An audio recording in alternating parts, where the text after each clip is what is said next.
Oi gente, Lucas de volta com mais um vídeo de astrologia helenística. E na aula de hoje nós vamos falar sobre os ambientes que são regidos pelo signo de Câncer. Essa aula é inspirada no Tratado de Astrologia Helenística, que foi traduzido para a língua sânscrita e recebeu o nome de Yavana Jataka. Jataka significa astrologia, Yavana significa jônico ou iônico. A expressão jônico ou iônico significa grego. É um dos vários nomes utilizados na literatura antiga para se referir aos povos que habitavam a Grécia.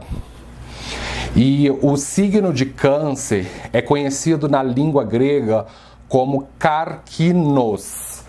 Karkinos, em grego, significa câncer, ou pode significar também caranguejo.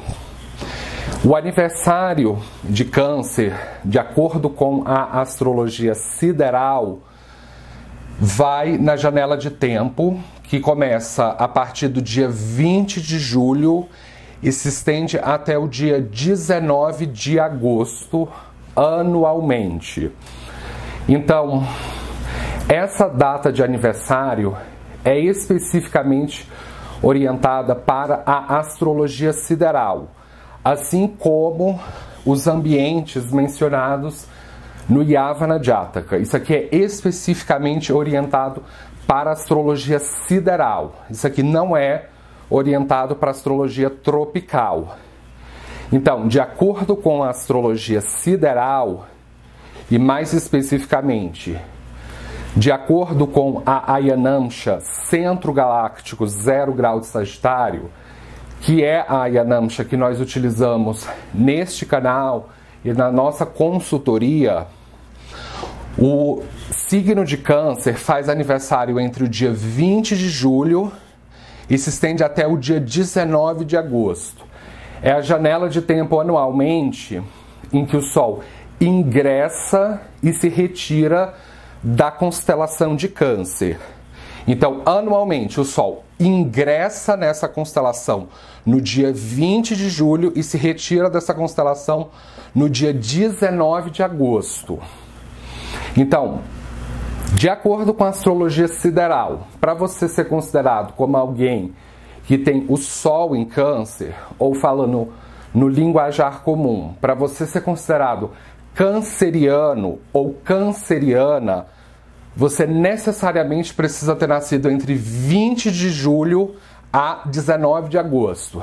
Se você não nasceu entre dia 20 de julho a 19 de agosto, você não é considerado canceriano ou canceriana de Sol pela astrologia sideral. Se você não nasceu nessa janela de tempo aqui, você não é considerado canceriano pela astrologia sideral. Mas por que eu estou falando do Sol? Porque na astrologia ocidental, o Sol é considerado o signo mais popular. Então as pessoas no Ocidente tendem a se apresentarem através do seu signo solar. Mas estes ambientes narrados no Yavana Jataka são apenas limitados ao signo solar? Não. Porque na astrologia helenística antiga não se utiliza apenas o Sol. Se utilizam, na verdade, 7 planetas, que são os 2 luminares e as 5 estrelas vagantes. Na astrologia helenística antiga, não se utiliza os chamados planetas transpessoais ou transsaturninos, como é o caso de Urano, Netuno, Plutão. Na astrologia helenística antiga não se utiliza transpessoais, assim como não se utiliza os nodos da Lua, que são o Rahu e o Ketu. Esses aí são originários da astrologia da Índia. E na astrologia helenística antiga não se utiliza asteroides como Quiron, Ceres, Juno. Não se utilizam asteroides.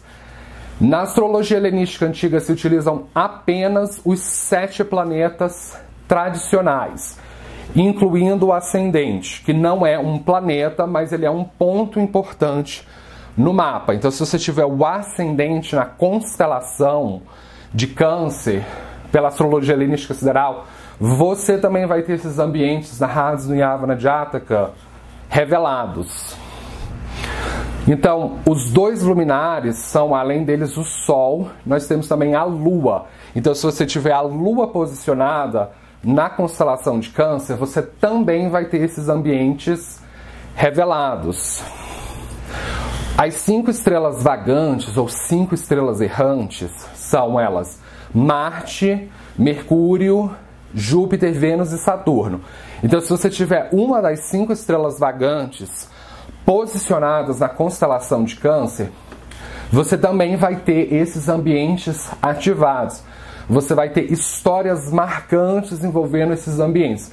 Logicamente que o ascendente, o Sol, a Lua e até mesmo o Atma Karka, eles vão ter histórias mais intensas, porque são astros que são mais individualizantes no horóscopo. Então, segundo a história helenística por trás da constelação de Câncer, antes de contar a história, eu vou falar uma curiosidade sobre a constelação de Câncer, segundo a astrologia helenística antiga. A curiosidade é a seguinte: os gregos pensavam a constelação de Câncer com a constelação da Hidra. A constelação da Hidra não é uma constelação zodiacal. Na astrologia helenística antiga só se utilizam apenas os 12 signos, que são as 12 constelações zodiacais. Então, a constelação da Hidra, ela não faz parte das constelações zodiacais, mas a história por trás dessa constelação tem relação com a constelação de Câncer. E existem 2 histórias envolvendo a imortalidade da constelação de Câncer, segundo a visão dos gregos antigos. A primeira história é relacionada ao herói Hércules, que ele é conhecido no grego antigo como Heracles. Então, o Heracles era um guerreiro destemido e um dos seus 12 trabalhos era matar uma hidra. A hidra é um monstro marinho que ele tem um corpo de dragão e uma cabeça de serpente. A peculiaridade sobre a hidra é que quando uma cabeça é decepada, 2 cabeças nascem no lugar. Então, para os gregos, a hidra era um monstro muito perigoso que ele estava devastando uma região da Grécia chamada Lerna, que fica numa região chamada Argólia. E então o Hércules se encarregou dessa façanha e ele foi para a região de Lerna junto com o seu sobrinho chamado Iolau. E o Iolau, ele não era somente o sobrinho do Hércules, ele era também o amante de Hércules, ele era o Eromenos, que se chama em grego.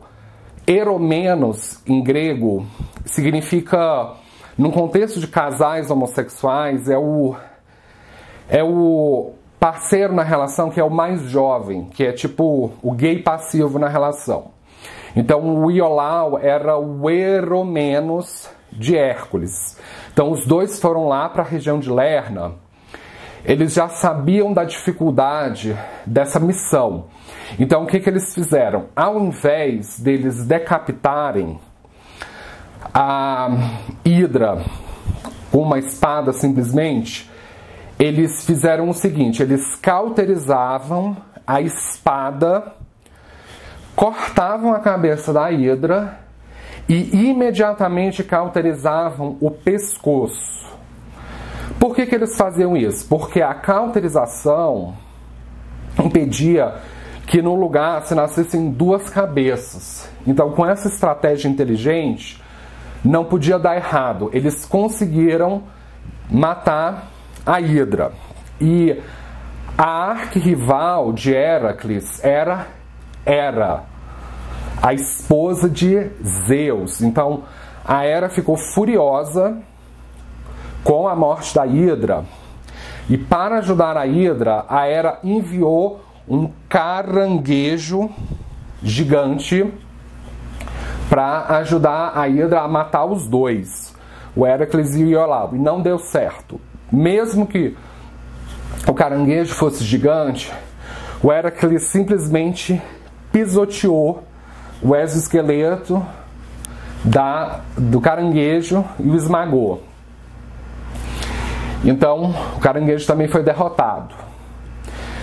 Para homenagear a Hidra e o caranguejo, a deusa Hera imortalizou a Hidra na constelação da Hidra, que é essa constelação que a gente conhece hoje, e imortalizou o caranguejo na constelação do caranguejo.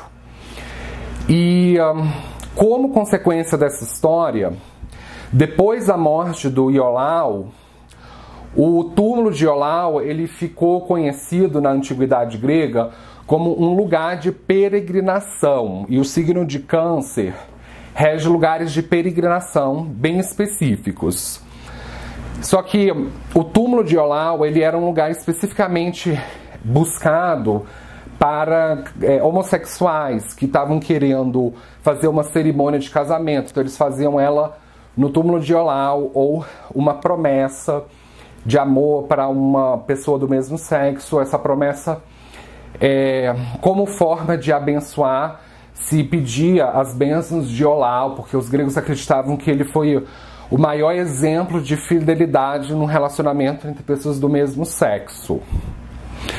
A segunda história envolvendo o caranguejo, segundo a astrologia helenística antiga, é em relação a um deus olímpico chamado Poseidon. O Poseidon é o patrono dos mares, e mais especificamente do Mar Egeu, que era onde se localizavam a maioria das cidades-estado da Grécia Antiga, que não era um país, mas sim um conglomerado de cidades-estado. Então, o Poseidon, ele era irmão de Zeus e ele tinha como filhas as ninfas marinhas, que eram... Toda a sua família morava perto da água, ou basicamente dentro da água, era o povo do mar. Depois que a geração de deuses olímpicos, chefiadas por Zeus, eles conseguiram derrotar os titãs nessa batalha que ficou conhecida como a Titanomaquia. Os titãs foram derrotados, só que depois, como vingança, a Gaia, que era a mãe dos titãs, orquestrou uma revanche contra os deuses olímpicos, enviando esse monstro Tifão, que era filho de Gaia. Então o Tifão organizou as invasões bárbaras nas cidades-estados da Grécia. Então, tanto os gregos como os deuses olímpicos tiveram que fugir dessas invasões bárbaras. Então eles, antes da fuga, se disfarçavam, vestiam uma fantasia e eles fugiram para o Egito. O Egito foi o paradeiro dos deuses. E o Poseidon não foi diferente, só que ele não poderia levar toda a sua família de ninfas marinhas. Então, as que não puderam ir com Poseidon para o Egito, elas ficaram na Grécia e ficaram sob os cuidados de um caranguejo gigante chamado Crios, que recebeu o status de imortalidade. Então, o Poseidon falou especificamente para o Crios o seguinte: a gente vai se refugiar no Egito, enquanto isso você vai ficar aqui cuidando das minhas filhas. O Crios aceitou essa tarefa.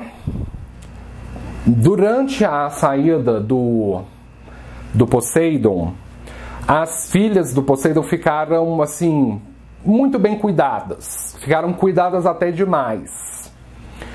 E elas ficaram tão bem cuidadas que ficaram entediadas. Então, assim, esse tifão não vai aparecer, a gente vai sair aí pelo oceano, nadando. Então, elas começaram a sair uma por uma. O problema do Krios é que, apesar de ele ser um caranguejo gigante, ele não podia nadar muito longe, porque os caranguejos, eles nunca vão muito longe, eles ficam ali na praia. Então, o Krios não podia ir atrás das ninfas que escaparam. Ele pediu para uma lula gigante chamada Vamari para ir atrás do paradeiro das ninfas perdidas. O Vamari aceitou essa missão, enquanto o Krios ficava lá na praia. Só que o Krios não sabia é que o Vamari, ele não era apenas uma lula gigante. Era uma lula vampira, que é o que exatamente Vamari significa em grego. Uma lula vampira, uma lula parasita, uma lula que bebe sangue humano, e mais especificamente o sangue de meninas virgens, de ninfas. Então, quando Vamari foi atrás das ninfas, ele não foi atrás com boas intenções, foi com más intenções. Então ele parasitou as ninfas, bebeu o sangue delas uma por uma e as matou. Quando Vamari retornou até Krios, ele falou: não encontrei as ninfas, elas simplesmente sumiram.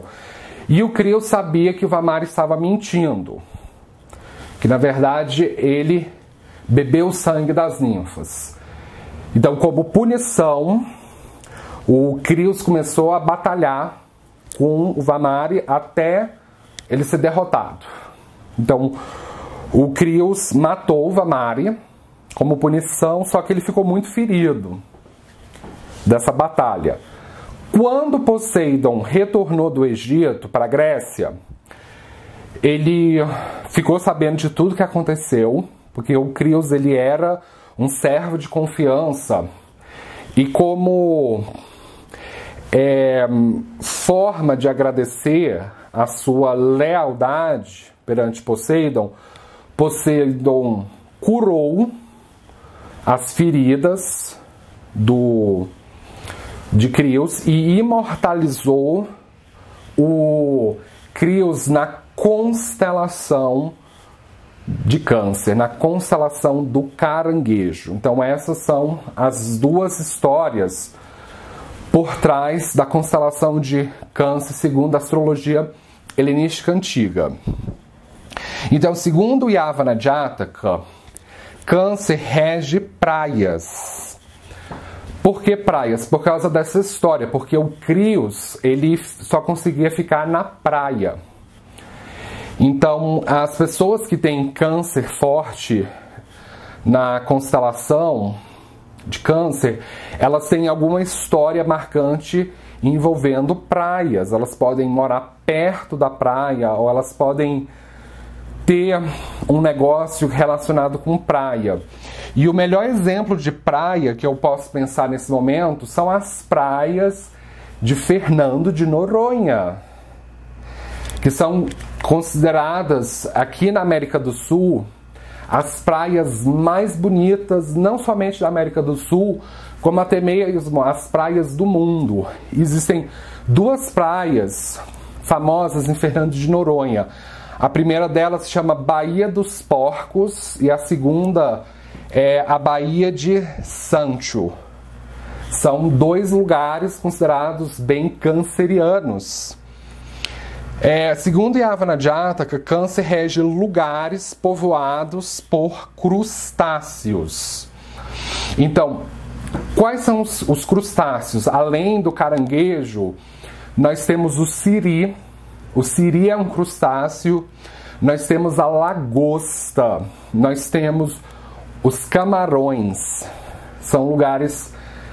Todos esses animais são crustáceos. Então, assim, qualquer lugar onde a gente vai encontrar habitações de caranguejos, siris, lagostas ou camarões são lugares considerados cancerianos. Interessante constatar que o Yavana Jataka comenta que o signo de Peixes rege águas rasas e o signo de Escorpião rege águas profundas, como se fosse o fundo do mar. E o Câncer fica regendo as praias e esses lugares habitados por crustáceos.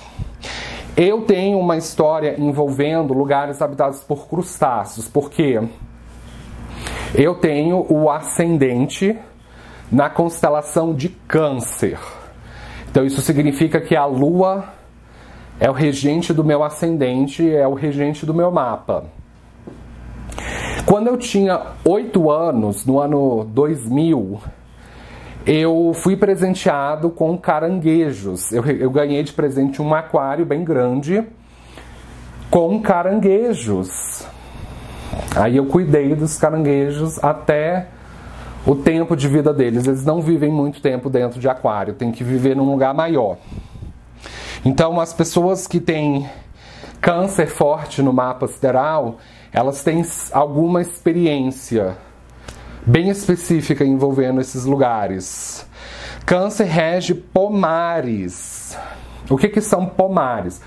Pomares são lugares que nós vamos encontrar plantas, pés, árvores que dão frutos. É exatamente isso que pomares significa. É um pedaço de terra que você vai encontrar muitas frutas ali. E eu nasci aqui em Brasília e cresci na casa dos meus avós. Eu morei basicamente na casa dos meus avós até os 12 anos de idade. E na casa dos meus avós era uma casa grande que ela tinha um quintal. E nesse quintal era basicamente um pomar. E é interessante que o ascendente, ele representa o nosso ambiente primordial no mapa. Porque o ascendente, ele representa a nossa entrada no mundo material. É o nosso ponto de encarnação. Então, a constelação ascendente é muito importante porque aqueles ambientes regidos pelo signo ascendente, eles vão falar sobre as histórias da infância.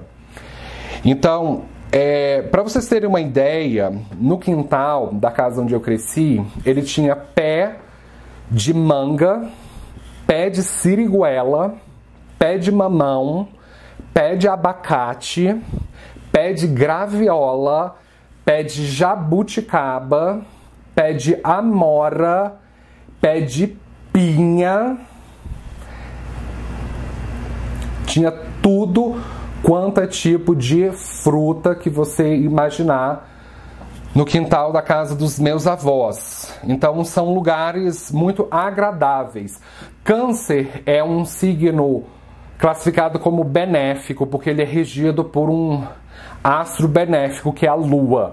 Então os ambientes mencionados no Yavana Jataka são ambientes muito agradáveis, muito calmos, que tem uma relação com cuidado, com abundância, lugares frescos, lugares bons para você viajar, para você escapar, ou mesmo para você meditar.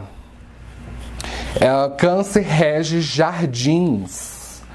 Na casa dos meus avós morava também os meus tios, e a minha tia, ela tinha dons assim de jardinagem, ela cuidava de tudo quanto é tipo de plantas. Então, assim, lugares floridos são considerados lugares cancerianos.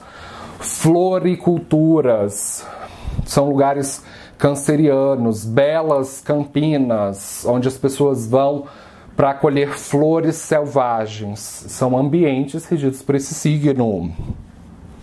Câncer rege poços. Então, um poço é um lugar onde as pessoas vão para colher água. Então, o poço ele é cavado na altura de um lençol freático. Pode envolver, inclusive, casas. A casa pode não ter um poço, mas ela aproveita a água de um poço, por exemplo. Esse é um tipo de água, é um tipo de ambiente canceriano. Porque a maioria das águas hoje em dia, nos ambientes domésticos, elas vêm de uma caixa d'água. Mas existem alguns lugares que a água vem de um poço.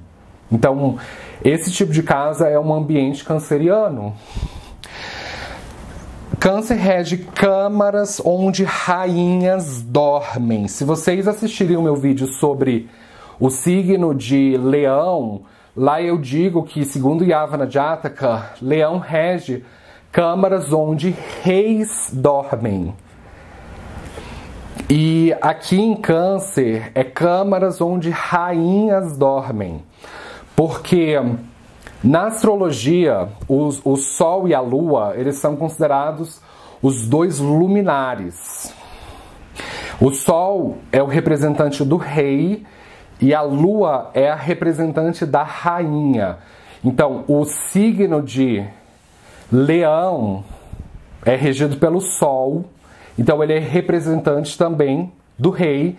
E o signo de Câncer é regido pela Lua. Então, o signo de Câncer rege rainhas. E, logicamente, que a monarquia aqui já foi deposta há muito tempo, mas nos tempos modernos, o Câncer rege presidentes do sexo feminino. Existe até um neologismo na língua portuguesa, porque a gente já teve uma presidente do sexo feminino, que é presidenta.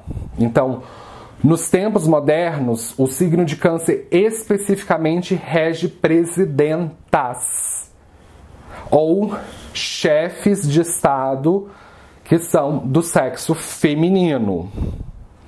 O signo de Câncer ele é o signo mais feminino de todos, porque a Lua é o signo, é o astro mais feminino de todos.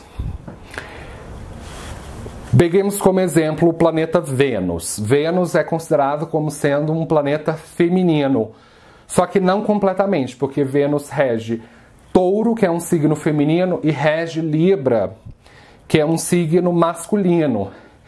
Então, Vênus tem tanto a polaridade masculina quanto feminina dentro dela, que é expressada nos signos de Touro, a polaridade feminina, e no signo de Libra, a polaridade masculina.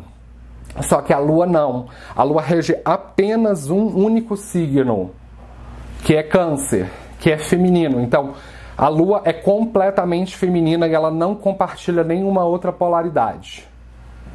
Então, ela rege todos os ambientes voltados para o universo das mulheres, mas não são qualquer tipo de mulher. São as mulheres bem-nascidas, as mulheres com grandes dharmas, mulheres de grande destaque, mulheres inspiradoras na nossa sociedade.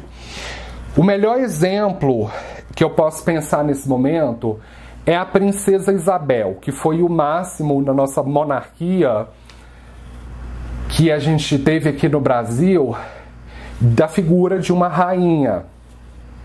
Foi o mais próximo que a gente teve. E a morada naquela época da princesa Isabel era a casa que ficava localizada em Petrópolis, no Rio de Janeiro. Então, a casa da princesa Isabel é o melhor exemplo de câmaras onde rainhas dormem. E o Yavana Jataka diz que Câncer rege lugares de deusas. Se vocês assistirem o meu vídeo sobre peixes, lá eu digo que o Yavana Jataka comenta que peixes rege templos dedicados tanto a deuses do sexo masculino como deusas do sexo feminino. Só que aqui no signo de Câncer é especificamente lugares de deusas. É especificamente no sexo feminino que é colocado aqui. Então, na astrologia helenística antiga, o nome da lua é Selene. Esse é o nome grego da lua, Selene. Então, lugares cancerianos pode ser um templo dedicado a Selene, um templo dedicado a Afrodite, um templo dedicado a Saraswati, ou dedicado a Lakshmi, ou Parvati, ou Kali. É especificamente um templo dedicado a uma deusa. Então, Câncer pode reger qualquer sorte de lugar de peregrinação dedicado a uma deusa. Câncer, na astrologia helenística, assim como na astrologia védica, babilônica, ele é o signo de exaltação de Júpiter. E o Júpiter é o planeta maior do nosso sistema solar. E o Júpiter, ele é chamado em grego de Zeus. E por que ele é adorado como Deus Supremo do Olimpo? Porque o planeta Júpiter, se vocês pensarem na grandiosidade dele, Júpiter ele é tão grande, mas tão grande, que ele serve como um escudo para asteroides e cometas. Porque a órbita de Júpiter abraça a órbita do globo terrestre, que é a nossa morada, a morada dos humanos e dos animais e dos vegetais. Então, se não existisse o planeta Júpiter, se não existisse Zeus no céu, a probabilidade de o planeta Terra ser atingido por asteroides e cometas seria imensa. Existe um outro planeta também que serve como escudo contra asteroides e cometas, que é o planeta Saturno. Ele é o segundo maior do nosso sistema solar. Então, a existência de Júpiter faz com que o planeta Terra seja um lugar propício e fecundo para a vida. Porque se os asteroides e cometas atingissem a Terra, constantemente a Terra seria atingida e continentes inteiros poderiam ser submersos constantemente. Então a vida aqui na Terra seria insustentável. Ela só é sustentável por causa da existência de Júpiter. Então é por isso que na astrologia nós acreditamos que Júpiter representa a alma encarnada na Terra. É por esse motivo, porque sem a existência do Júpiter, asteroides e cometas constantemente atingiriam a Terra e tornariam um lugar impropício para a vida. Então, a astrologia tem, na verdade, a explicativa mais lógica para a existência de Deus. A palavra Deus vem do grego, significa Zeus, que também nas línguas proto-indo-europeias significa Diaus Piter, Pai Eterno. Esse é o nome antigo na língua proto-indo-europeia para se referir ao planeta Júpiter. Ele é o Pai Celestial Eterno, o Pai de todas as criaturas aqui na Terra, sejam elas humanas, animais ou vegetais. O Zeus protege todas as criaturas aqui na Terra, independentemente de você acreditar em Deus ou não, independentemente de qual religião você segue, se você crê ou não crê, independente de você ser animal, planta, bactéria ou humano, o Zeus, como um planeta, ele protege todas as criaturas aqui na Terra. Essa é a maior prova da existência de Deus. Então, no dia que você se sentir sem fé, no dia que você se sentir sem Júpiter, é só você lembrar do signo de Câncer, que é a exaltação de Júpiter. Deus existe, porque existe um planeta lá enorme que protege o globo terrestre contra asteroides e cometas. E ele protege perpetuamente. Ele não muda o jeito de ser dele. Então essa é a maior prova da existência de Deus. Então, o signo de Câncer, ele é o signo relacionado ao elemento água, e a água é associada na astrologia da Índia à casta Brahmin, que é conhecida em português como a casta dos sacerdotes, ou a classe dos sacerdotes. Então, as pessoas que têm a Lua posicionada na constelação de Câncer, elas pertencem à casta Brahmin. Então, lugares de deusas são lugares brahmínicos, são lugares onde brahmins moram, onde sacerdotes moram, onde monges moram. Então, quando você faz um sacrifício a uma deusa, você faz um puja em homenagem a uma deusa, faz uma doação, alimentos para aquela deusa, no fundo o que você está fazendo é alimentando os brahmins que controlam aquele templo, os sacerdotes que administram aquele templo. Então, para você fazer um sacrifício a uma deusa, você na verdade tem que fazer o sacrifício àquele templo, ou fazer um sacrifício para as pessoas que cuidam daquele templo, para que ele se torne auspicioso de fato. Então, o signo de Câncer, em linhas gerais, ele rege toda sorte de lugar auspicioso, toda sorte de lugar propício à vida, à alimentação, à construção de casas, à nutrição, à água, ao conforto, aos templos, à educação, à espiritualidade. Toda sorte de atividade auspiciosa é desempenhada em ambientes cancerianos, tá certo? Então, com isso eu gostaria de fechar. Eu espero que você tenha aprendido algo novo hoje. Lembremos que esses ambientes eles são ativados. Basta você ter um dos 7 planetas ou o ascendente posicionado na constelação de Câncer pelo seu mapa helenístico sideral. Você vai ter pelo menos uma história importante envolvendo esses ambientes. Então, muito obrigado pela atenção e nos vemos na próxima. Tchau!